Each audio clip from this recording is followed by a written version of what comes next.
Nagam Janardhan Reddy sir ఊకూకే ప్రతిపక్షాలు ఏం పని చేస్తలేవు, పసలేని మాటలు మాట్లాడుతున్నాయి, వాళ్ళందరూ చేత కాకుంటున్నారు అని అందరినీ ఎగేస్తాడు. మరి ప్రతిపక్షాలు ఎందుకు భయపడుతున్నాయో మీకు తెలుసా? ఎందుకంటే ప్రతిపక్షాలు అడ్డం దిడ్డం మాట్లాడితే లోపటేసి కోదండం ఎక్కిస్తారట. ఇక గట్లన్నాక వాళ్ళేం మాట్లాడతారు? వాళ్ళది పెయి కాదా, వాళ్ళకు భయం ఉండదా?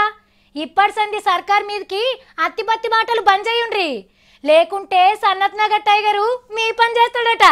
భారతదేశంలో ఏ రాష్ట్రంలో కూడా ఏ ముఖ్యమంత్రి కూడా వేరే పార్టీ గెలిచినటువంటి శాసనసభ్యుడిని మంత్రిగా తీసుకున్న సాంప్రదాయం లేదు.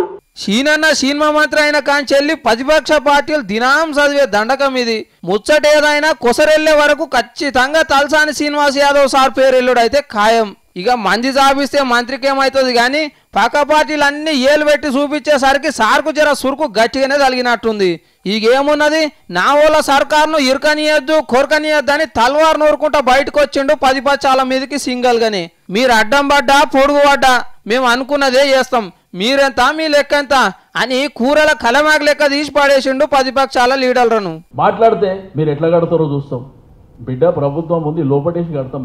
మేము చేసే కార్యక్రమం మీకు నచ్చకపోతే మాకు అవసరం లేదు, మీరు అడ్డుపడితే లోపటేస్తాం. పాడిందే పాట వచ్చిందే రాగమని ఊకుక రాజీనామా చేసుకెళ్ళవు అని ఎలక్షన్ల కాలు దూతున్నాయి కదా అన్ని పార్టీలు.